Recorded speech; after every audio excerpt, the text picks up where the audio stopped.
Hello, everybody, and welcome to G.S.T's live podcast, Be Fearless. Good morning, good afternoon, good evening, wherever you are in the world.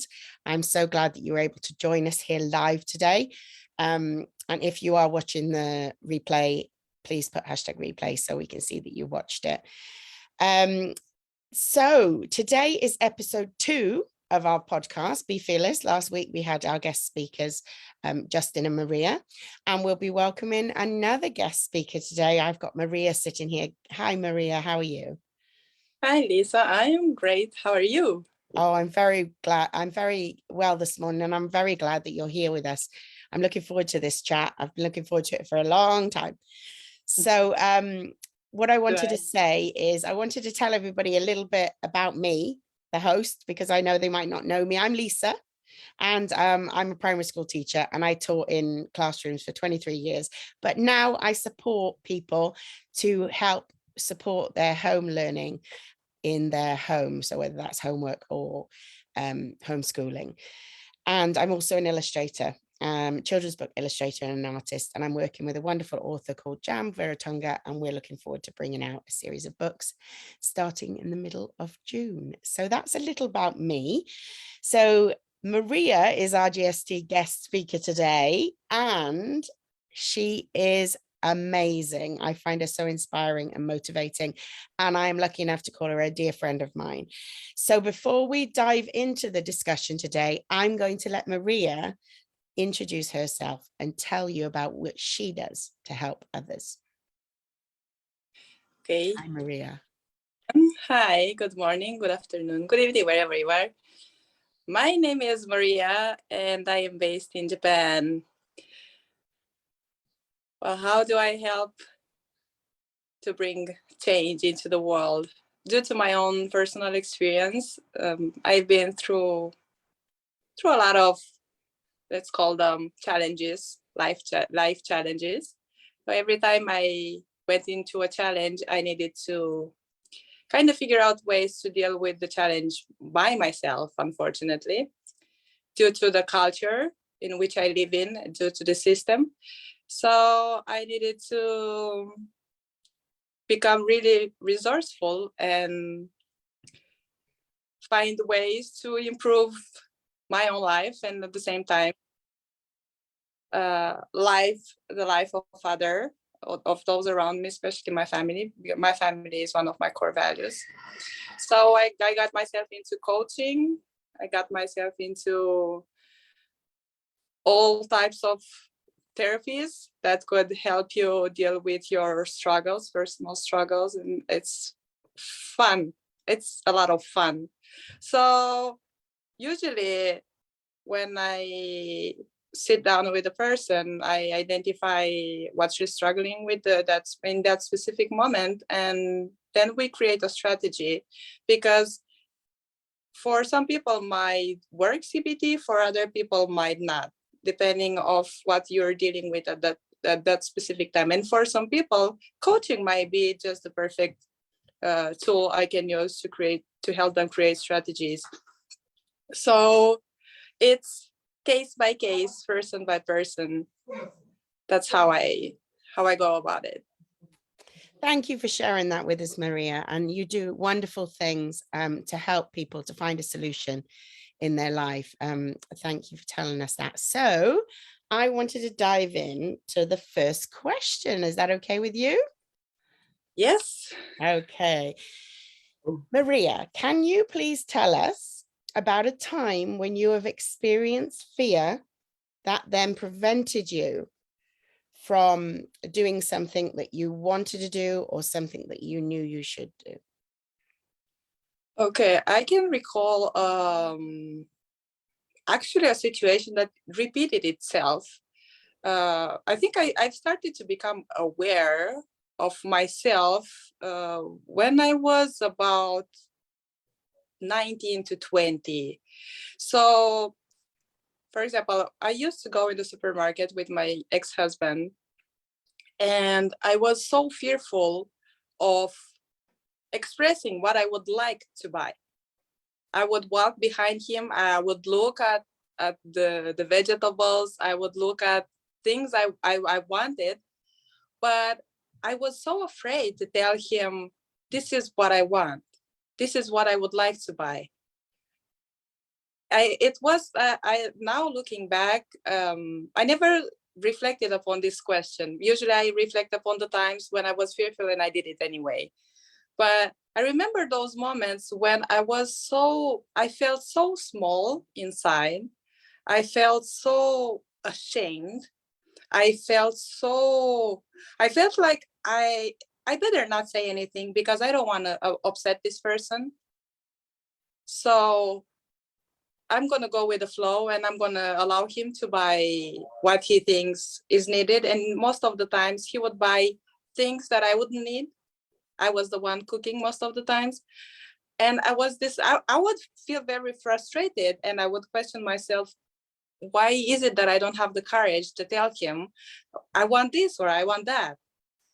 So that prevented me. I think that prevented me to have a healthy relationship with my ex-husband. I understand. So did you find a way over time to make this easier? Was there a solution that you found, or do you see this different now? Have you implemented anything that could make a similar situation that you faced easier for you? Oh yeah. Well, I've actually started back then. When I think it took me about 5 years. I would be this way. But for example, I felt very protected in my first relationship. I felt like I was this little princess in this crystal globe, and I depended upon the other person to do things for me or buy things for me, and I didn't do much. Somebody else was doing things for me. So I started, for example, was a hard one for me, but at that time I didn't have a driver license, so I needed to go from place to place. So I went and I insisted that I want a bike. So I think that was my moment where I think I took control and I decided, you know what? Well, I know it doesn't seem much, but for you suffer a lot because you want to go places and you depend upon other person. And every single time I noticed when I would ask my husband, he would seem bothered. He would seem the way I've seen it back then was like, how you dare challenging me and how you dare asking me to do this kind of stuff for you. That's how because he never did it with a happy, excited face that, okay, I'm here to help you. You don't have a driver license, so it's obvious, it's my responsibility, to help you this way. So when I got my first bike, my first bike, I was actually very excited because I got to go to the supermarket by myself. I got to buy stuff that I wanted. I got to go to gym. I got to visit my friends by bike. And for me, it was very empowering. And then when I started going to the gym, that's when I think I really empowered myself because I became in control of my diet, of my exercise, of my mindset when it comes to doing exercise. So I think that was my moment when I took my power back, let's call it, when I stepped into fear, overcame it, and I realized that, yeah, I can stand up for myself and I don't have to live in fear. And I do need to speak up and express what my needs and my desires are. Absolutely. Yeah. And I think that there's two things that I noticed that you said, two buzzwords, I like to call them. And that was, you gained your power back, that power, that control. Control was a word that you used as well. You were in control. And I think that's really important, that to overcoming fear is to feel in control, is to know that, like you said, you're speaking up, you're doing what aligns with you. So well done for that indeed. thank you. So that's you've shared with us quite a few successful strategies that worked, and obviously you're now able to help other people who might be in similar situations with a variety of strategies that I'm sure you've not even mentioned yet. So what I wanted to know, Maria, is if you have any current fears that you can think of that are holding you back, if you like, or current fears that you're working on overcoming, and how are you dealing with those at the moment? Okay, is the feeling of not being good enough, and I think this is a general one. It's not just for me. It's not being good enough and not feeling worthy. Mm. And everybody around me sees something that I don't see. There's let's call it I would describe it as you know, when you lose someone dear and you feel very sad, very sad. So this is how I would describe the feeling of not being good enough. Doesn't matter how many times people around you tell you you're extraordinary, you're doing such a great job. Oh my goodness, you can do so many things that I cannot do. And for me, it's like I don't understand what you mean. I feel like I still have a long way to go, and now it's easier because I can identify the feeling, and then I can actually question it in a healthier way, and I don't have to uh, allow my mind to go to that road where I truly believe that I'm not good enough. Because the story, depending of the story we're telling ourselves, we're gonna come to a point where we're gonna believe that. But I think if we start with the feeling, we have like that space that we can question our mind, and we can see if the story we're telling ourselves is true or not, and if there's some value in there, and if like you cannot, it's undebatable, let's call it this way. So this is the truth. Yes, indeed, I'm not good enough, I'm a worthless person, and this is the truth. It's like you take your mind into a forum and you discuss it with the judge, you have lawyers in there, so you hear you hear both sides, and that's how you kind of free yourself from this. Yes, I call it, it's definitely a mental prison, and this space, not being good enough, not feeling worthy, and this hinders you from, I wouldn't say it creates fear around this. You're gonna feel fear, and plus the negative energy that you feel inside, that's gonna prohibit you to take the necessary steps towards either maybe, I don't know, fixing a relationship, or maybe when it comes to your business, do that thing that you feel very uncomfortable doing, like reaching out to someone which is actually better positioned than you. So yeah, this is like they kind of work together. I think they, if you look at them, yes, you can put them together. Does it make sense what I said? Absolutely. You said so many things there, Maria, that we could pick apart. I mean, one thing that struck me about what you said, and I know that everybody has this feeling, when you have a fear, you have that fight or flight reaction. And sometimes it's not the reaction that you then have. Your brain is trying to protect you, but it might not be the right reaction, and you do have to do a lot of self-talk. I totally agree with you there.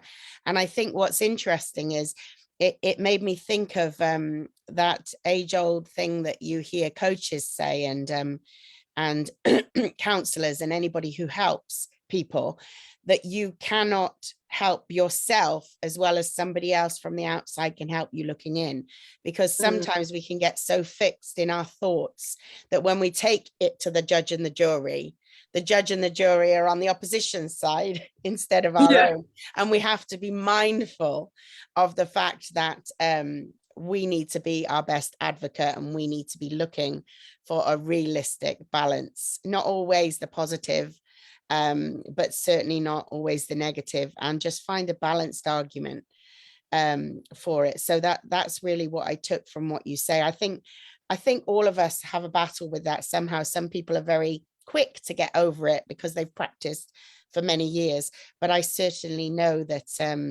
there are times when all of us have a moment where we have to battle that and have our own self-talk.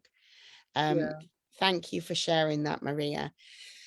So if you could be even more fearless and be brave and feel the fear and do it anyway, and you know, take hold of that thing that's stopping you and move forward, what would that transformation look like in your life if you were even more fearless than you are now?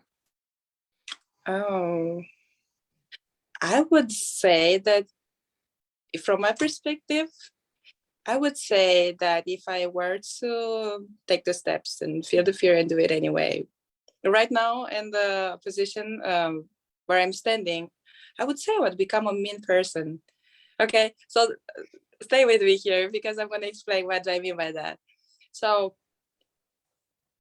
when you look at someone who has been through a lot as a child or even in his teenage years, there's a lot of trauma. Actually, Justin mentioned about trauma last week. So there's a lot of how can I would say a lot of berating yourself and a lot of not knowing what your preferences are, and a lot of shame and a lot of guilt comes with that. So when you overcome all of this, you go through the process, you feel the fear, you look at your thoughts, you create healthier thoughts, you learn what your preferences are, you learn what your core values are, then you're going to be a very decisive person. And for someone who has struggled with trauma, from my perspective, okay, when you meet someone who's decisive, who has preferences, know very well what their preferences are, and there's no going front and back, is black and white when it comes to their preferences. It's sort of scary, and you think, oh, this is a mean person. Actually, they're not. I would say that they're actually very healthy mentally. And they don't have expectations of this person should behave this way, or this person should have said this that way. They're very clear and concise when in their speech too. So this is what I would love to become. Call it the mean person.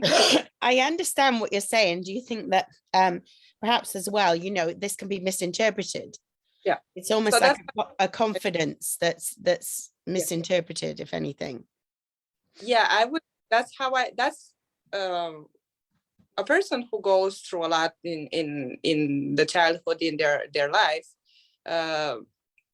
Where if you never ever had a person who's very decisive, who's confident, who's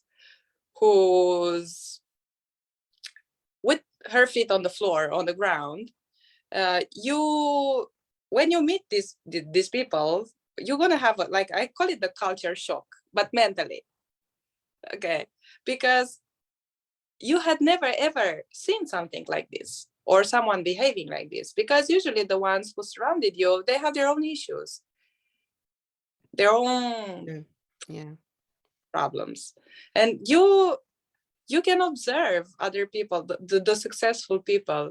You'll see how easy is for them to go through life. It doesn't mean that they don't suffer, they do, but the period in which they, let's suppose, they choose to stay sad is much shorter. They don't allow themselves, they don't permit themselves to swim in that pool of sadness. They recognize, they become aware, they become mindful, and they already look for solutions to get out of that pool of sadness. They don't spend much time in there. That's the reason why I believe that's one of the reasons that they are successful. And you mentioned the word mindful there, Maria. I think that do you yourself practice mindfulness to help you to be grounded? Well, I love to notice my thoughts. I love that. And I love the discussion that happens within inside my brain. And I love to make fun. I've learned to make fun instead of um, because I was treating myself very badly, mentally speaking. I couldn't look at myself in the mirror and say, you know, I love you today. I've really struggled with this one simple sentence. I love you. Just look in the mirror and accept yourself, you know, as you are, either with makeup or no makeup. For example, in my 20s, I couldn't stand myself in the mirror. I would have to use every single moment of the day makeup. And I think this is a issue that most of the teenagers struggle. And I noticed lately that even boys, they use makeup to get to that level of perfection, because it doesn't matter. Uh, they're good kids, but for some reason they cannot stand themselves in the mirror. And I've been through that phase, so I have a lot of compassion for them. This is one example.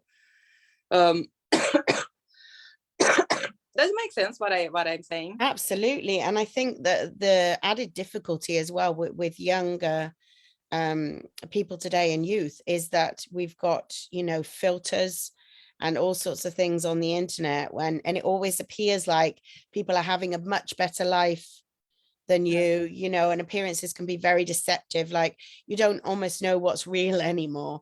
And I'm grateful that I didn't have those challenges when I was younger, because I know from what I've been through in my life that I would have found that particularly difficult. And I can imagine how hard it is when you are sort of beating yourself down for not being perfect, but yet around you perfection doesn't exist. And I think you can be mistaken when you're very young into really believing that it is. And I think it's a dangerous situation with the internet and filters, etc. And I think the more we can talk about it and make young people aware that they're just perfect just the way they are, and to live fearlessly, and to just live their lives the way they want to live it, and to try and accept what they believe, and to not be influenced by other people, to not have to take the same route as other people and follow the crowd, and to know that if they have a different idea, that it's okay to be that way. And I think as well, from what you said too, is it's very, very interesting for us, you know, being a little bit older. And I know I've got many years on you, Maria, so I'm not suggesting you're in my age bracket, but the wiser you are and the more years you have behind you, I think you have more perspective on the realities of what is around you. And I do believe age has made me become a lot less fearless. And possibly even motherhood as well. Would you agree that when you became a parent, obviously your child becomes the number one in your life? And I think that made me more fearless, but maybe that's just me. I would disagree with my child becoming number one. Definitely became number two, but number one, it had to become myself. I had to become number one, because well, if I hope we can jump into a little bit into motherhood, since you and I are moms. What happened to me, what I've noticed, was that I knew exactly what I was supposed to be doing in the beginning. In the first 6 months, I didn't need any help, but I did have to prioritize myself, like the diet and the amount of sleep I was taking. And I was pretty much 24 hours aware and awake. I could hear, my senses were heightened. I could hear my baby from far away. I could sense that something is not right. I could smell the poop from far away. And I still still to this day, this is something like I'm so amazed of how the senses expanded. I don't know if you noticed this, but I noticed that with the sight, with the hearing, with the tasting, with pretty much all the senses. I noticed that they've expanded. And then there was, I think around 6 months, I went into an identity crisis. That's when everything everything changed. You know, the old Maria was somehow gone. There was a confusion in there, like a teenager, you know, between 16 to 20. You go through that uh, excruciating pain because you cannot find yourself. You don't know if you're a child, you don't know if you're an adult, you confuse, you have childish tendencies, and then you go and you think, oh, but I can choose this because, you know, now I'm old and now I have all the power in the world. And that's not the case. You and I both know. But in my case, wasn't what I didn't behave like a child, but I did went into depression. So it took me a while to understand and process motherhood. I had a lot of mom guilt. Maybe, you know, this person I'm becoming, maybe is not fit to be a mother. Maybe I am not providing my child with enough love. I feel like I don't give her enough.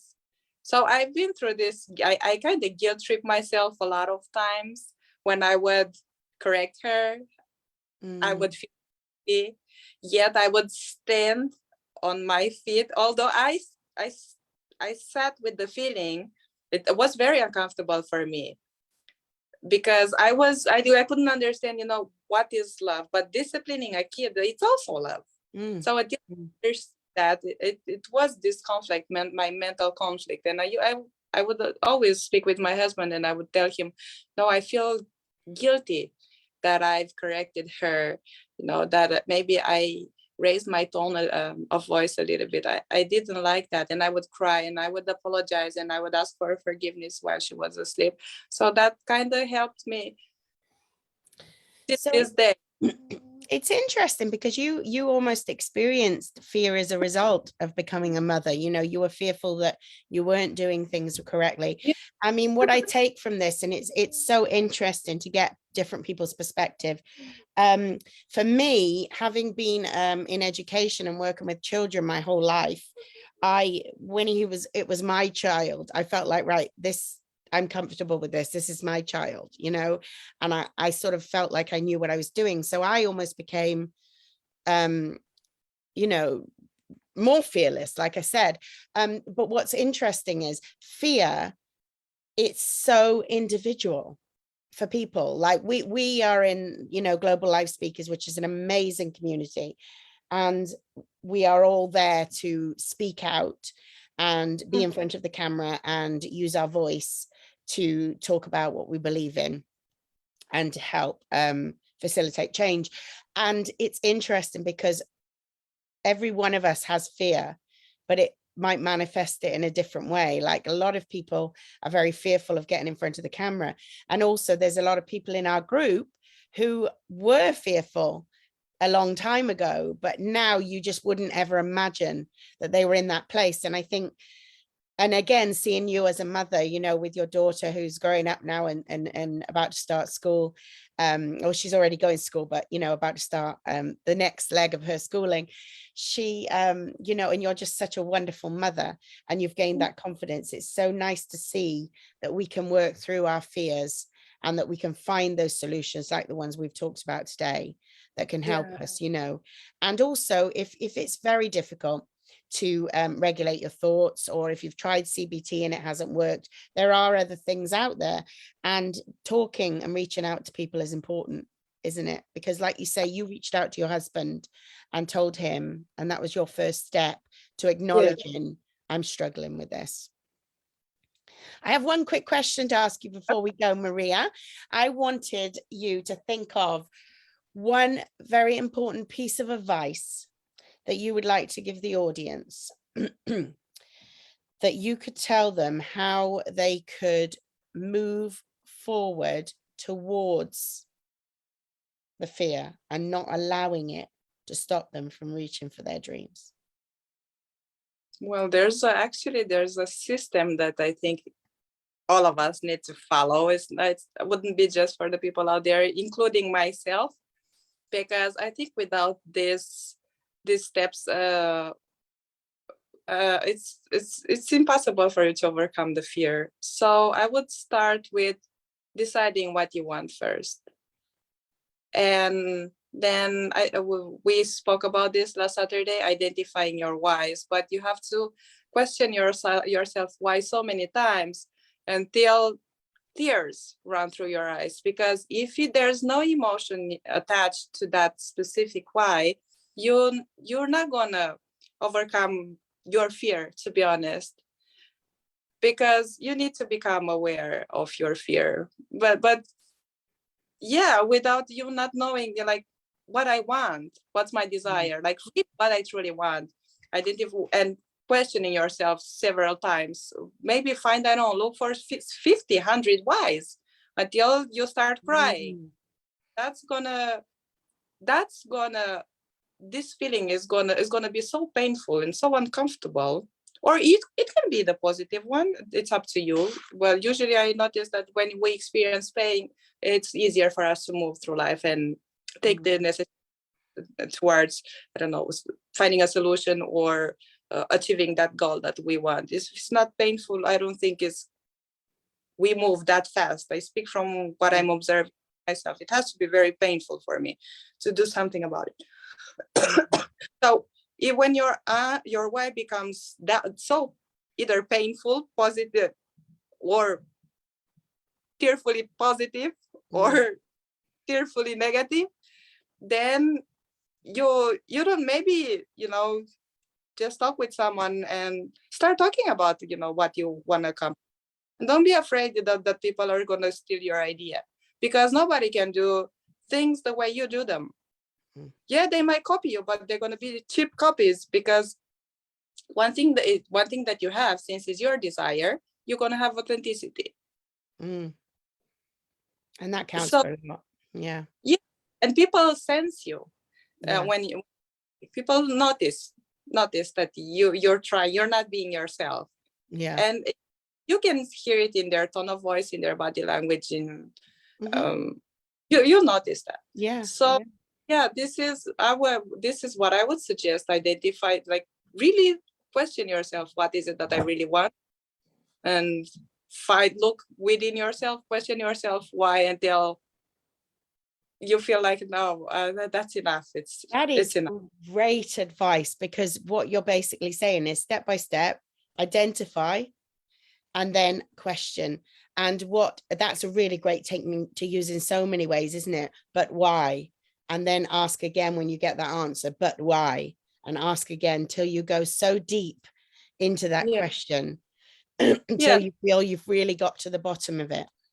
Yeah, because if you don't have a strong reason why you wanna, I don't know, maybe you want that business, or maybe you want that relationship, I don't think you're gonna take the necessary steps. And the funny thing is, when you know your why, and you have a very strong reason, the steps, they're gonna be shown to you. I think you're gonna, your mind starts to think. When I say that the steps are gonna be shown to you, is that your mind starts to think differently.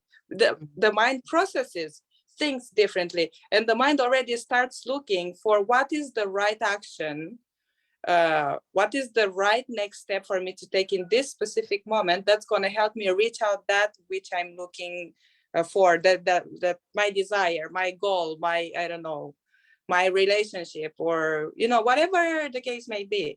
And it's not blah blah, it's really working on your mindset, because if you don't work on your mindset, you can wish, like, I wish I win the lottery. Yeah, okay, but why I want to win the lottery? Well, Maria, you've left us with many things to think about today. Thank you so much for sharing your wisdom with us this morning. It went very quick, and I appreciate you joining us today. I hope that everyone who is here with us enjoyed and got something from that. We'll be back again next Tuesday at 11 a.m. British summertime, and we look forward to seeing you then. So that just leaves me to say thank you for being here, and thank you, Maria, for joining us and for your presence today. Thank you guys for watching. Have a great, fantastic, amazing, outstanding day. Awesome. Bye. You take care, guys. Bye-bye. Bye.